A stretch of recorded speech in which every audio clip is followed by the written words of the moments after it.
Derrière cette affaire, il y a la peur que cette idéologie puisse être ébranlée par les faits et donc leur responsabilité mise en cause. Donc je suis sidérée, je refuse absolument de me laisser apeurer ou faire taire par ce terrorisme intellectuel. Voilà, je n'y cède pas. Je crois que le meilleur service que nous pouvons rendre à Lola et à l'incommensurable douleur de sa famille, que je n'ose même pas imaginer, c'est au contraire que ce drame ne permette une réaction, qu'il ne se reproduise pas. Voilà, et qu'on connaît la vie frénétique, médiatique. On sait que si on avait attendu, bien sûr, une affaire aurait chassé une autre. Voilà, et qu'il fallait justement, d'une certaine manière, au-delà de cette émotion populaire, appeler des actes politiques. Et c'est notre rôle en tant que responsable politique. C'est un devoir. Quand on est un responsable politique et quand on est une maman ou un papa, on a une responsabilité. Et la responsabilité, c'est de poser des questions, c'est de demander des actes, c'est de pointer des responsabilités.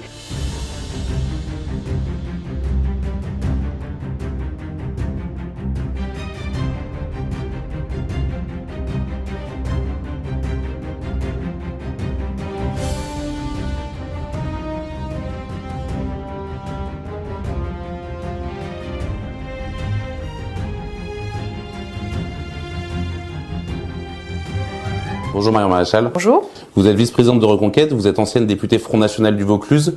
À l'heure où nous tournons cette vidéo, nous sommes au lendemain de la manifestation qui a eu lieu pour la jeune Lola à l'initiative de l'Institut pour la Justice, cette jeune fille de 12 ans qui a été retrouvée assassinée dans des conditions sordides. C'est un drame qui a ému la France entière. Avant de parler de l'aspect plus politique du sujet, Marion Maréchal, quel regard vous portez sur cette affaire? Vous l'avez découvert comme des millions de Français. Qu'est-ce que vous avez pensé lorsque vous avez vu ça? Un regard horrifié et attristé, de plus en plus horrifié à mesure qu'on découvrait d'ailleurs les détails de cette affaire, qui est je sais pas, un niveau d'ignominie quand même rarement atteint, même si c'est vrai qu'en France, la multiplicité des crimes, des viols, des meurtres est telle que on finirait presque par s'habituer d'une certaine manière de toute cette horreur. Mais c'est vrai que ce crime-là réveille, je pense, en France en général, une émotion particulière qui, je pense, ne restera pas sans suite, du moins je l'espère. Mais bon, moi je réagis comme femme politique, mais je réagis aussi comme maman. J'ai 2 petites filles, j'ai une petite fille de 4 mois, j'ai une petite fille de 8 ans. Et quand je vois ça, je me dis, mais comment va-t-on faire pour faire grandir nos filles dans un pays où, en sortant, elles peuvent être violées, séquestrées, assassinées dans les conditions sordides qui ont été celles de Lola. Voilà. Donc je pense que ça a été d'abord une réaction d'émotion, bien sûr. C'est pourtant des faits divers sordides comme ça, il y en a quand même beaucoup. Pourquoi celui-là spécialement? On a l'impression qu'en tout cas celui-là, ça a peut-être été le fait divers de trop en quelque sorte, puisqu'on n'a jamais vu une telle mobilisation de l'opinion sur un fait d'ailleurs qu'on appelle divers à tort. Déjà parce que c'est une petite fille. J'entends que c'est une adolescente, non? À 12 ans, on est une petite fille. Premièrement, et puis je pense que c'est vulgairement la goutte d'eau qui fait déborder le vase, parce que vous le rappelez à l'instant, si on ne devait parler que des affaires qui touchent des suspects ou des criminels clandestins, on pourrait quand même en citer un certain nombre. On se souvient de ces 2 jeunes femmes qui ont été assassinées à la gare de Marseille par un clandestin. On se souvient de la basilique à Nice où il y a eu 3 personnes pendant la messe qui ont été tuées également par un clandestin. On se souvient de ce prêtre en Vendée l'année dernière, 2021, qui a été assassiné par un clandestin. Là, je vous parle des meurtres. Je pourrais aussi vous parler des affaires de séquestration ou de viol. On se souvient de cette jeune étudiante à Angers, elle aussi séquestrée, violée par un clandestin, de cette femme de 69 ans qui elle aussi a été violée par 2 Algériens, dont un de mémoire qui était clandestin. Enfin, je veux dire, la litanie peut comme ça durer de très très longues minutes. Donc si vous voulez, quand on a une accumulation d'horreur et évidemment ça finit par faire exploser une colère parce que la spécificité de ces crimes par rapport à d'autres, c'est qu'ils n'auraient pas dû avoir lieu tout simplement parce que les auteurs n'auraient pas dû être sur le territoire français. Et je pense que c'est pour ça qu'il y a une colère spécifique, parce que la criminalité zéro dans un pays, elle n'existe pas, bien sûr. Mais là, le problème, c'est qu'il y a une défaillance de l'État. Et c'est pour ça qu'on pointe indirectement la responsabilité de l'État. Ce n'est évidemment pas eux qui sont à l'origine de cet assassinat, mais ils ont une part de responsabilité, en ce sens qu'il y a une défaillance de l'État, ou un manque de volonté politique de l'État de répondre à ces carences. Et là, sur le cas qui nous intéresse, à savoir l'affaire Lola, il y a 3 défaillances successives. Il y a le fait que cette femme donc algérienne et donc illégalement sur le territoire français, n'ait pas reçu la notification de son obligation de quitter le territoire français, qu'ensuite elle n'a pas quitté volontairement le territoire comme c'est le cadre réglementaire dans les 30 jours, et donc l'État aurait dû être en possibilité de l'expulser de manière obligatoire, forcée, j'ai envie de dire, et puis ensuite elle aurait pu rentrer dans les critères d'une rétention dans le cadre d'un centre de rétention. Et donc, si vous voulez, il y a 3 défaillances qui nous appellent d'autant plus à critiquer l'inaction du gouvernement. Les obsèques de cette petite fille ont lieu lundi. Alors, on va venir tout de suite dans l'aspect plus politique. Les accusations de récupération, la quasi-totalité des journalistes et des observateurs de ce pays vous ont reproché, pas qu'à vous, mais également au Rassemblement national et même à l'Institut pour la justice, de donner une dimension politique à cette affaire, d'instrumentaliser quelque part cette affaire, alors même que cette petite fille n'est pas encore enterrée. Qu'est-ce que vous répondez à ces accusations ? Alors déjà, je dois dire que je suis sidérée par la capacité du système politico-médiatique à retourner la charge de la responsabilité. Ça veut dire que dans un pays, dans une démocratie normalement constituée d'Europe de l'Ouest, ce qui est arrivé là aurait dû entraîner la démission immédiate du ministère de l'Intérieur, voire du ministère de la Justice. D'ailleurs, sur ce cas-là, mais sur bien d'autres affaires, dans un pays normalement constitué aussi, le ministre de l'Intérieur aurait dû démissionner après l'affaire du Stade de France, par exemple. Bon, en France, c'est pas comme ça. Non seulement on a un ministre qui ne démissionne pas, mais qui en plus nous crache au visage, nous dit que c'est nous les responsables, que c'est nous les salauds. C'est quand même extraordinaire. Et avec un culot et une indécence quand même assez phénoménale. Bon, on a bien compris la manœuvre, hein. L'objectif, c'est de nous culpabiliser, c'est de nous astreindre au silence, c'est de ne surtout pas chercher à pointer les responsabilités, et en l'occurrence celle en particulier du ministère de l'Intérieur dans cette affaire. Et c'est de ne pas faire le lien, parce que c'est leur peur absolue, entre l'immigration, en particulier l'immigration clandestine, et l'insécurité. Parce que le cœur, le fond du sujet, c'est quand même celui-ci. Et derrière les défaillances, il y a aussi une idéologie. Il faut quand même revenir à cela.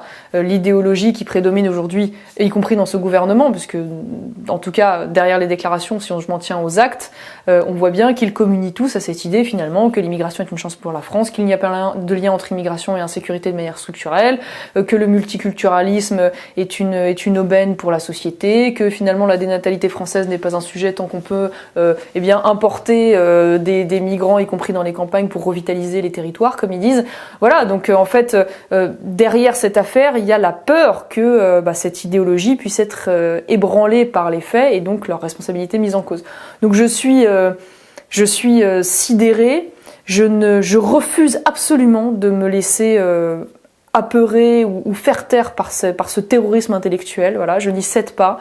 Je crois que le meilleur service que nous pouvons rendre à Lola et à l'incommensurable douleur de sa famille, que je n'ose même pas imaginer, c'est au contraire que ce drame ne permette une réaction, qu'il ne se reproduise pas. Voilà, et on connaît la vie frénétique, médiatique. On sait que si on avait attendu, bien sûr, une affaire aurait chassé une autre. Voilà, et qu'il fallait justement, d'une certaine manière, au-delà de cette émotion populaire, appeler des actes politiques. Et c'est notre rôle en tant que responsable politique. C'est un devoir. Quand on est un responsable politique et quand on est une maman ou un papa, on a une responsabilité. Et la responsabilité, c'est de poser des questions, c'est de demander des actes, c'est de pointer des responsabilités.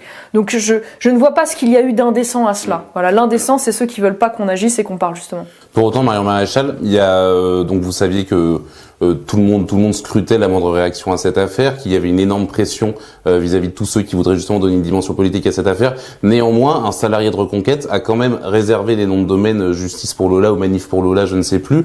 Ça a été mal jugé, mal vécu par l'intégralité, quasi-intégralité des journalistes et des observateurs de ce pays. Ça a été mal vécu par une partie de l'opinion. C'est quand même une maladresse d'avoir fait ça. Alors, je vais vous en parler d'autant plus librement que je ne suis pas à l'initiative de cette démarche et que je l'ai appris, comme beaucoup, après qu'elle ait été rendue publique. Moi, je crois qu'en effet, il y a une maladresse indéniable, ça c'est certain, bien que l'intention n'était pas mauvaise. Soyons justes quand même, c'est-à-dire que l'idée de la création de ce site internet, c'était tout simplement de compiler l'ensemble des rassemblements qui avaient lieu en France pour que les Français puissent se mobiliser et rendre hommage à cette petite Lola, et d'ailleurs à l'ensemble des victimes qui ont pu mourir du fait des défaillances aussi du gouvernement sur différents aspects. Donc je pense que ça c'est un peu l'écume des choses, c'est surtout une excuse qui a été utilisée. Mais je vais vous dire, je ne sais pas ce qui me dégoûte le plus, pour vous parler franchement. Je ne sais pas si c'est l'attitude de ce gouvernement et du petit système politico-médiatique de gauche qu'on connaît pour se défendre en fait, pour défendre leur idéologie et pour cacher leur responsabilité, ou si c'est l'attitude d'un certain nombre de responsables politiques, notamment, mais pas que, du Rassemblement national, hein, pour parler franchement. J'espère qu'ils verront cette vidéo, qui ont fait jouer leurs petites attitudes de boutique électorale dans cette affaire, et qui, plutôt que de faire front pour justement mettre en lumière cette affaire Lola, pour faire bloc face au gouvernement, pour faire bloc et être le porte-voix de tous ces Français en colère qui veulent que ça s'arrête, ont préféré avoir des petites attitudes de boutiquier, et donc utiliser les arguments de la gauche et du gouvernement contre Reconquête pour détourner le fait qu'eux aussi étaient accusés de récupération, et donc dire regardez, mais il y a ceux qui récupèrent encore plus que nous, regardez les salauds, c'est eux en fait les salauds, c'est pas nous. Enfin, je trouve ça c'est de l'indécence, voilà. Ça, c'est de l'indécence politique. Et je trouve ça insupportable. On peut être des concurrents politiques, il n'y a pas de sujet. On peut ne pas défendre les mêmes lignes politiques. Mais il y a des limites, quand même, voilà. Et notamment quand une petite fille est au cœur de l'affaire. Alors justement, le Rassemblement national, eux, ils ont effectivement attaqué ce qu'ils considéraient comme être une récupération maladroite de votre part, et ils ont aussi déclaré qu'en tant que parlementaires, en tant que membres plus institutionnels, on va dire, ils sont contentés effectivement d'une minute de silence devant le Palais Bourbon pour ensuite retourner en séance. Pardon, je rebondis, mais parce que ça, simplement je rebondis, mais parce qu'en fait là l'idée c'était de dire oui, mais alors du coup on va pas au rassemblement parce que il y a les salauds d'Éric Zemmour qui sont là-bas et qui ont récupéré l'affaire, donc on veut pas rien avoir à faire avec eux. Et qu'est-ce qu'il y avait d'indécent à se rassembler pour Lola à l'occasion d'un rassemblement organisé par donc l'Institut pour la justice, qui par ailleurs est quelque chose qui préexiste très largement à Reconquête, puisque vous le savez peut-être, c'est une association de lobbying sur les questions de justice et de sécurité, qui travaille d'ailleurs avec toutes les forces politiques de droite en général, y compris LR. En fait, on avait l'occasion justement d'être dans une forme d'unité pour ces victimes, indépendamment des questions de parti ou d'intérêt électoral, parce qu'il n'y a pas d'élection demain matin, hein, pour rappel, et au lieu de ça, on s'est retrouvé avec une espèce d'instrumentalisation, y compris de la part du RN, pour faire leurs petits trucs dans leur coin, et c'est de notre faute. Non, franchement, hein, je vous le dis, je réagis un peu vivement, et Dieu sait que j'essaye de peser mes mots de manière générale, parce que comme je suis quelqu'un qui croit à terme à l'idée d'une coalition et de l'union des droites, je sais qu'il faut être intelligent, et je sais qu'il faut d'abord se concentrer sur les divergences de fond et pas sur les questions d'hommes ou d'attitudes ou de propos d'estrade. Mais là, franchement, ça m'a choqué. Et de manière générale, le RN est à l'Assemblée. Reconquête s'est surtout signifié récemment par ses actions dans la rue, entre guillemets, parce que entre le Rassemblement pour Samuel Paty et celui pour Lola, on a l'impression qu'il y a une espèce de division des tâches, entre guillemets. Le RN à l'Assemblée et Reconquête qui occupe la rue. Néanmoins, c'est peut-être heureusement aussi, parce que si, mettons, 50 députés RN s'étaient rendus à ce rassemblement, ils se seraient peut-être retrouvés entre 20 militants d'extrême droite brandissant des fumigènes et des slogans extrêmement politiques, et du coup auraient fait les choux gras de tous les médias. Quelque part, est-ce que c'est pas aussi de la prudence que de ne pas se rendre à cette manifestation? Déjà, c'est pas l'attitude de départ, parce que je vous rappelle quand même qu'ils avaient initialement décidé d'y aller, ils l'avaient annoncé, donc ça n'était pas dans le cadre. Je pense que par ailleurs il y a eu suffisamment d'articles qui ont expliqué les vraies raisons de cette reculade, et je vous le dis, je vais pas m'y attarder pendant 25 minutes, qui ne sont manifestement que des pures questions électorales et de boutiques de parti. Voilà, il n'y a pas d'autre raison que celle-là. Maintenant, il est vrai que chaque fois qu'on prend l'initiative d'être dans la rue et qu'on est des responsables politiques, on a toujours le risque d'être débordé par des zozos, voilà, qui se tiennent mal. Ça c'est un peu inéluctable. Moi, tout ce que je peux vous dire, j'étais à cette manifestation, c'est qu'on y allait. On a écouté le discours de ces victimes ou de ces familles de victimes. C'était très émouvant, dont aucun journaliste d'ailleurs en a parlé. Ça s'est fait dans la dignité, dans le calme. Nous sommes repartis dans la dignité et dans le calme. Voilà. Après, qu'il y ait pu y avoir des débordements ou des agressions dont manifestement on n'a pas entendu parler non plus de la part d'Antifa, ça on le maîtrise pas. Mais je pense que symboliquement aussi, c'est important que dans ces moments, le peuple français et les responsables politiques s'emparent d'une certaine manière de la rue pour exprimer et incarner cette colère. Voilà, pas uniquement sur Twitter ou dans les médias. On va parler justement de politique, puisque l'Assemblée nationale est aujourd'hui bloquée. On a un gouvernement qui est obligé de gouverner à coup de 49-3. On a une opposition qui dépose motion de censure sur motion de censure, mais ne parvient pas à s'entendre pour la signer ensemble et donc faire tomber ce gouvernement. On est dans une situation du coup quelque part intenable. Vous, en tant qu'ancienne parlementaire, quel regard vous portez sur cette situation? Est-ce que d'après vous, le gouvernement d'Elisabeth Borne vit quand même ces derniers instants? Est-ce qu'ils peuvent continuer de se maintenir? Et est-ce que les oppositions auraient intérêt peut-être à s'assembler au moins pour destituer ce gouvernement?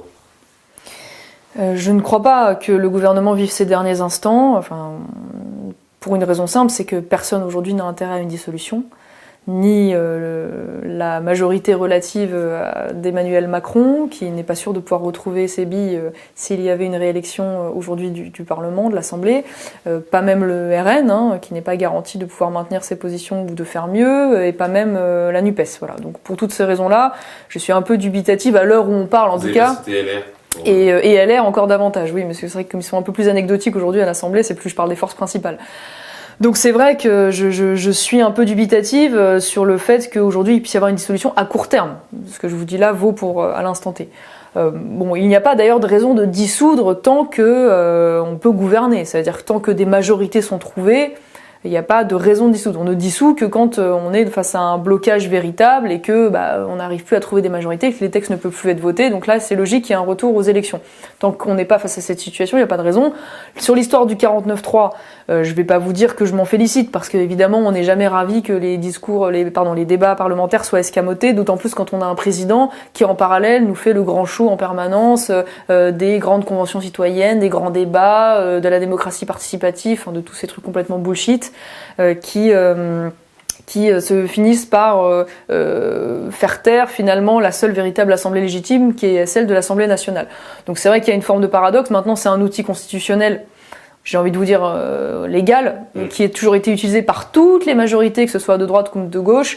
C'est aussi un outil d'ailleurs de stabilité institutionnelle, puisque c'est ce qui permet précisément de faire avancer, on va dire, les choses quand il y a un blocage sur un sujet majeur qui est celui du budget, qui en plus est un peu un symbole politique, parce qu'on sait que le budget, par essence, les oppositions ne le votent jamais parce que c'est un marqueur trop fort, on veut dire. Donc voilà. Maintenant, sur l'histoire des motions de censure, comme vous le disiez, si vraiment on est face à un blocage, que les oppositions considèrent qu'il y a un blocage grave, elles devraient pouvoir s'entendre pour faire tomber le gouvernement.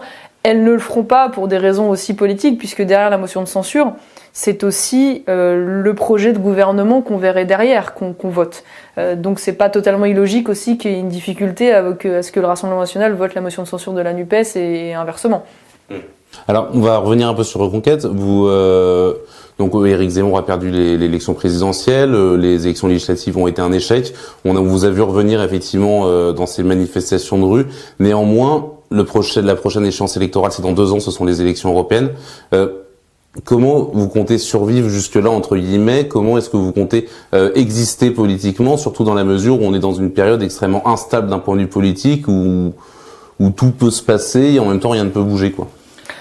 Vous en avez eu quelques démonstrations. Je reviens rapidement sur l'affaire Lola, mais on nous a reproché de parler, de se rassembler, de dénoncer. Mais quand même, il y a un bilan à ça, il y a un résultat. Le résultat, c'est que le ministre de l'Intérieur a été obligé d'annoncer dans une émission de télévision que à partir du mois prochain, tous les étrangers qui auraient pu commettre un crime en France seront immédiatement expulsés. Alors maintenant, il faut que ce soit suivi d'actes. On est d'accord que ce gouvernement n'est pas toujours en cohérence entre les paroles et les actes, mais c'est quand même une victoire. Une victoire de pouvoir obtenir déjà une prise de conscience du gouvernement qui a reçu une telle pression du fait des gens comme nous, notamment, pas que, mais aussi, qui soient obligés, à un moment donné, de lâcher quelque chose et de revenir sur ce qui jusque-là relevait d'un interdit moral sur le plan politique. Donc c'est quand même une victoire, et je pense que Reconquête peut contribuer à ce genre de choses. Reconquête va faire en sorte qu'il y ait des sujets qui soient régulièrement mis dans le débat public quand personne s'y intéresse. Je pense notamment à l'école, on a été les seuls à s'en emparer.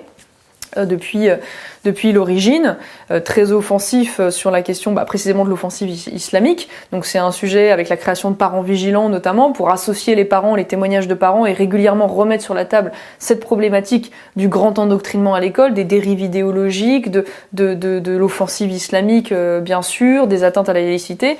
Donc ça fait partie des choses sur lesquelles nous aurons une importance, je l'espère, donc à la fois sur le spectre, on va dire, du combat culturel, mais aussi du combat bien sûr électoral. En fait, je pense que les deux sont complémentaires et que nous avons aussi un rôle de boussole idéologique. Je pense que Reconquête peut avoir cette plus-value-là. Et puis simplement, notre raison d'être, elle est dans la singularité de notre ligne. Nous n'avons pas aujourd'hui le même programme électoral que celui du Rassemblement national ou que celui des... Oui, mais aux élections européennes, justement, comment se différencier au niveau de la ligne purement européenne, comment se différencier des LR qui vont être très pro-européens et du RN qui va avoir sa ligne eurosceptique, enfin que vous connaissez? Eh bien, ça va être justement l'objet d'un travail de projet, parce que ce qui est intéressant au-delà de l'incarnation et de la tête de liste, qui est d'abord la base, on va dire, de tout engagement politique, c'est le projet. Et donc Reconquête va travailler sur un projet qui lui sera propre dans l'ADN qui est le sien. Je vais pas vous révéler en amont. Si vous voulez, hein, j'ai pas de... On en reparlera le moment venu, pour une raison simple, de toute façon, c'est que pour l'instant, on n'est pas encore dans le tempo des européennes. Je veux dire, les européennes, c'est loin, donc on va pas précipiter les choses, alors même qu'aucun parti politique, pour l'instant, n'est dans cet agenda. Et puis nous avons beaucoup de choses à faire. Vous savez qu'on est un jeune parti, ça vous aura pas échappé. Nous avons passé tout le mois de septembre à structurer aussi le mouvement, structurer les fédérations, structurer les services, professionnaliser le tout, pour passer d'une aventure présidentielle à une aventure de parti politique. Voilà, donc tout ça aussi prend du temps, mais c'est en très bonne voie. Je vous pose quand même la question parce qu'on a des bruits qui courent par-ci par-là. En propos de ces élections européennes, on dit que certains penseraient à vous comme étant la future tête de liste de Reconquête aux élections européennes. Non, mais moi j'ai dit publiquement que c'était quelque chose qui m'intéressait. Maintenant, je vous le répète, ce qui est important au-delà de l'incarnation, c'est d'abord le projet qu'on porte. Voilà. Quel projet on porte, et après on décidera qui est la personne la mieux placée pour porter ce projet. On en discutera tous ensemble, le moment venu, comme le font tous les partis politiques, mais au moment où la question se posera. Pour l'instant, personne ne se pose la question dans les autres mouvements de savoir qui sera la tête de liste, et on se rangera derrière la meilleure option possible. Et tout le monde, de toute façon, a conscience qu'il faut faire bloc à tous les niveaux, et globalement il y a une très bonne entente dans notre mouvement, donc je veux dire, on en reparlera le moment venu dans des conditions objectives et constructives. Alors c'est pas vos formations politiques, mais comme il y a 2 élections qui vont élire des présidents de partis à droite, je vais quand même vous poser la question. Si vous étiez adhérente du Rassemblement national encore, est-ce que vous choisiriez Jordan Bardella ou Louis Alliot? Et si vous étiez adhérente des Républicains, est-ce que vous seriez plus Retailleau, Ciotti Écoutez, je vais pas me prêter à l'exercice, parce que si j'ai quitté le Rassemblement national, c'est pas pour ne pas avoir à me poser ce genre de questions, justement. Mais jamais chez LR. Mais j'ai jamais été chez LR. Mais ce que je veux dire, c'est que si je devais avoir une analyse de l'extérieur, c'est que une compétition interne, c'est normalement une compétition de stratégie et une compétition de ligne. En ce qui concerne aujourd'hui Jordan Bardella et Louis Alliot, il semblerait qu'il y ait davantage une compétition de parcours et d'incarnation, puisqu'en fait finalement l'un et l'autre sont plutôt dans une démarche de marino-marinisme, pour faire simple, c'est ça le programme. Les deux voilà, c'est à qui sera le plus marino-mariniste. Très bien, mais donc du coup il n'y a pas une différence notable là-dessus, et de toute façon dans tous les partis de droite en particulier, le chef politique c'est le candidat à la présidentielle. Voilà. Et comme de fait Marine Le Pen sera vraisemblablement la candidate à la présidentielle, elle le dit elle-même, voilà, ça semble acté pour tout le monde, c'est de toute façon elle qui restera le chef politique, que ce soit Jordan ou que ce soit Louis Alliot. Maintenant, j'ai cru comprendre que Louis Alliot avait été dans une tentative de zémorisation de son adversaire. Oui, voilà, ou en tout cas d'essayer de se distinguer sur le plan... On le dit assez proche de vous quand même, Jordan Bardella. Pas de vous, Marion Maréchal, mais de votre ligne. Je ne sais pas, parce qu'en fait ça c'est des supputations, mais factuellement sur la ligne, je n'ai pas vu dans les positions de Jordan des choses qui se singularisent particulièrement par rapport à Marine ou à Louis, donc il faudra voir avec le temps ce qu'il en est, mais pour l'instant ça me saute pas aux yeux. Et en ce qui concerne Louis Alliot, ce qui me surprend un peu, si vous voulez, c'est que on est face là à un homme qui a été, je le rappelle quand même, directeur de cabinet de Jean-Marie Le Pen, qui a été secrétaire général du Front National, qui a été engagé depuis ses très jeunes années, puisqu'il avait été major de promotion au sein de l'université d'été du FNJ quand mon père en était le président, pardon. Donc c'est vrai qu'on est quelqu'un qui a été engagé de manière très active au sein du Front National.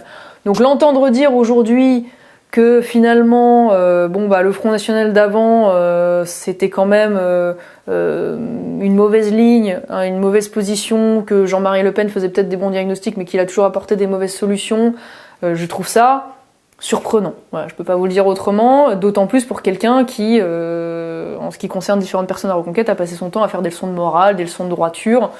Bon, je trouve que c'est toujours un peu déplorable de pas assumer ses engagements passés, et je vois pas pourquoi, quand on est dans un mouvement qui explique qu'il a 50 ans d'existence, que ça fait 40 ans ou 50 ans qu'ils ont raison, qui avait raison il y a 30 ans. C'était pas Jordan Bardella, c'était Jean-Marie Le Pen, voilà.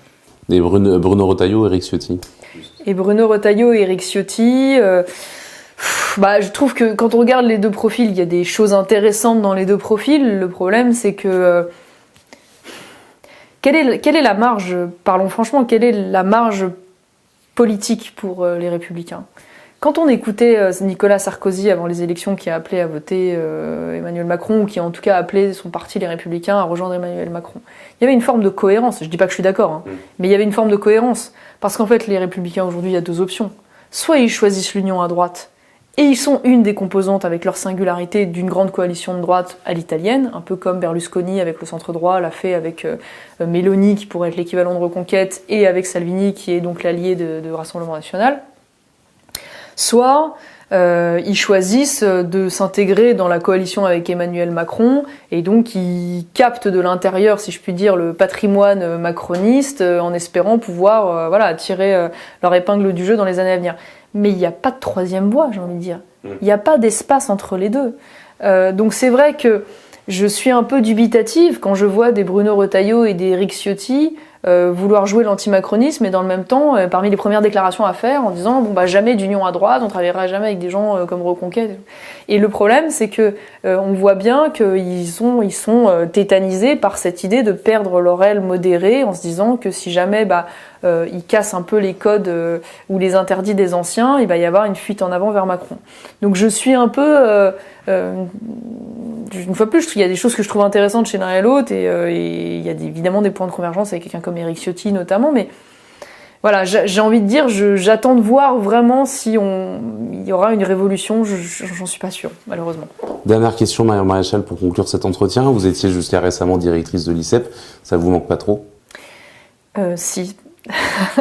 Si, je reste très attachée à l'ICEP, qui est un projet indispensable. Je rappelle, pour ceux qui ne connaissent pas, mais cette école de sciences politiques et de management qui est une réponse aux dérives justement idéologiques et de baisse de niveau de l'enseignement général dans l'enseignement supérieur en général. Et c'est une école qui, je pense, a une vraie mission, et donc ne plus y être au quotidien me manque, mais néanmoins je garde quand même un pied dedans et un œil dedans, parce que je crois que ça fait partie des choses, vous savez, quand on fait de la politique, il y a bien sûr le débat des idées, il y a la conquête du pouvoir, après ça il y a la capacité de gouvernement, mais il y a aussi, je pense, la nécessité de comprendre qu'en tant que personne, on a tous une responsabilité dans la construction de petits îlots de résistance. Et que c'est la multiplication de tous ces petits îlots de résistance qui font que demain, la bataille politique pourra être gagnée. Et donc c'est dans ces petits îlots on transmet des choses, voilà, on sauve des choses. Et notre identité, notre pays est tellement mis à mal que c'est notre responsabilité de faire en sorte qu'un maximum de choses soient préservées, sauvées et transmises. Et l'ICEP, ça fait partie de ces petits acteurs qui essayent de le faire avec tous ces étudiants formidables que nous avons chaque année. Merci Marion Maréchal. Merci à vous.